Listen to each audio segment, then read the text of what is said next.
अरे ऐसे कैसे तलाक हो गई? अगर दोनों मियाँ बीवी में कोई कोई लड़ाई झगड़ा था या आपस में एक दूसरे की कोई बात बुरी लगी थी तो कम से कम उनको चाहिए था अपने माँ बाप को इन्वॉल्व कर दो, बड़ों को बिठाते, वो कुछ बेहतर मशवरा दे। एकदम से शानी ने तलाक दे दी। मुझे ये बात समझ नहीं आई।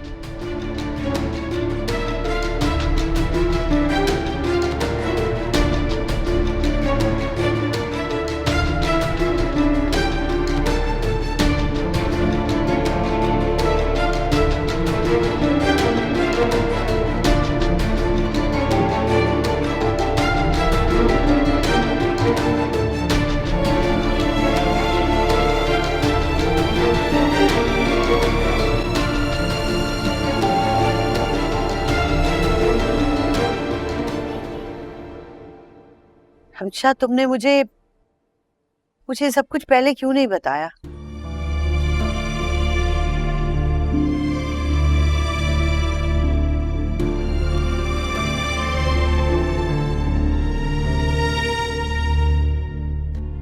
तुम अगर मुझे पहले ये सब बताती ना तो उस दानिश कमाल का तो मैं मुंह नोच लूं।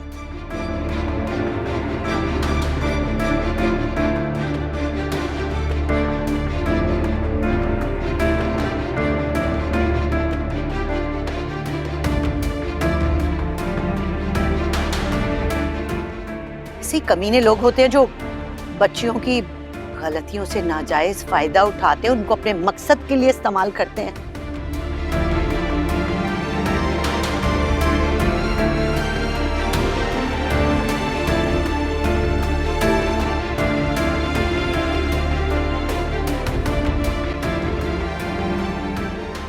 और हमारी बच्चियां बेचारियां अपनी इज्जत के डर से किसी को कुछ कह भी नहीं सकती, जिसका फायदा वो कमीने ही उठाते हैं।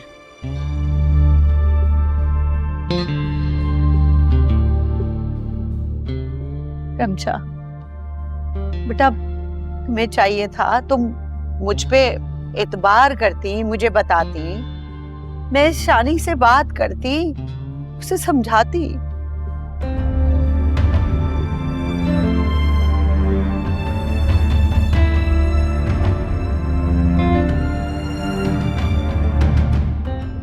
तो कम से कम ये सब कुछ तो नहीं होता जो हो गया।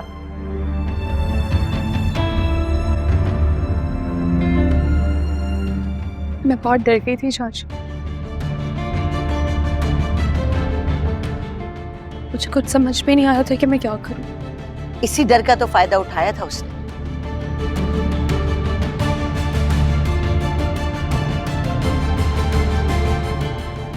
लेकिन इसमें गलती तुम्हारी नहीं, हमारी भी है।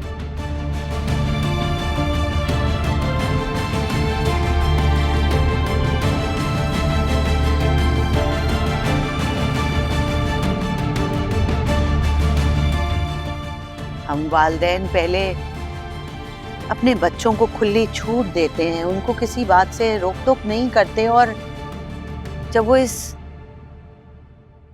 बेजा आजादी की वजह से किसी मुसीबत में फंस जाते हैं ना, तो फिर हम उनका एतबार ही नहीं करते।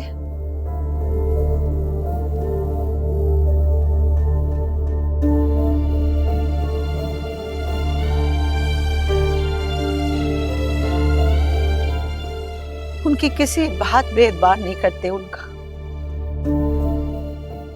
याद है मुझे, अम्मी और अब्बू ने मुझे बार बार कहा कि रमशा अपने कदम रोक लो।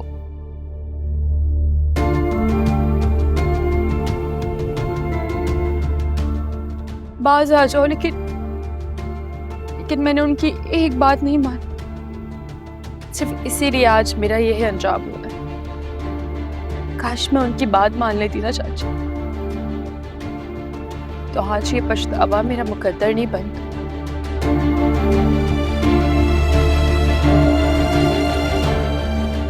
मैं देख के आती हूँ।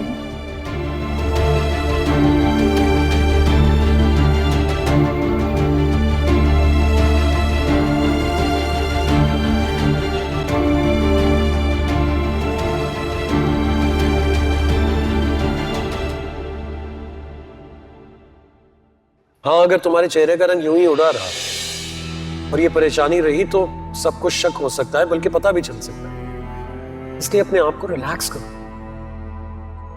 पहले भी एक बार हम इस मुसीबत में फंसे थे, वहां से निकल आए थे। इस बार भी निकल आएंगे। 20 मिनट है तुम्हारे पास। 20 मिनट में मैं तुम्हें तुम्हारे घर पहुंचा दूंगा, लेकिन तब तक अपने आप को नॉर्मल करो प्लीज। ओके?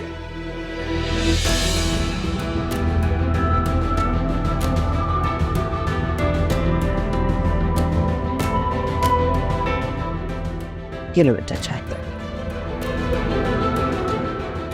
अफशीन की चाय मैं उधर ही रमशा के रूम में दे आई। शानी घर पे नहीं है। शानी तो बेटा आज सुबह की फ्लाइट से चला गया दुबई।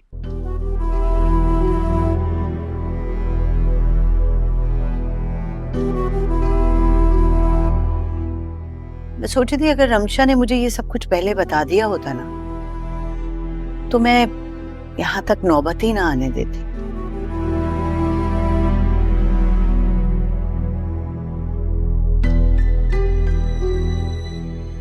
अल्लाह गारत करे ऐसे लोगों को। ये जो दानिश कमाल जैसे लोग हैं जिन्होंने बच्चियों को तबाह व बर्बाद कर दिया है।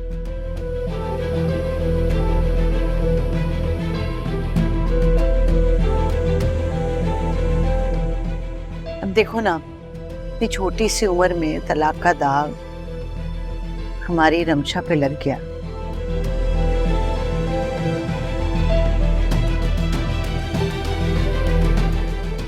मैं तो सोच सोच के परेशान हो रही हूँ उसके मुस्तकबिल के बारे में कि आगे क्या होगा।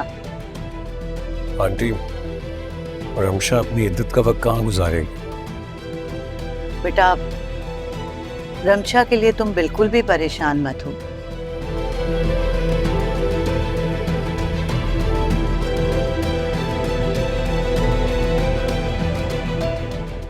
रमशा यहीं मेरे पास अपनी इद्दत गुजारेगी।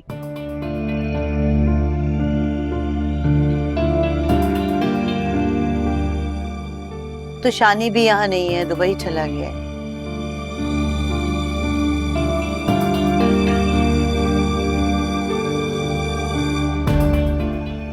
रमशा बहुत साबिर बच्ची है।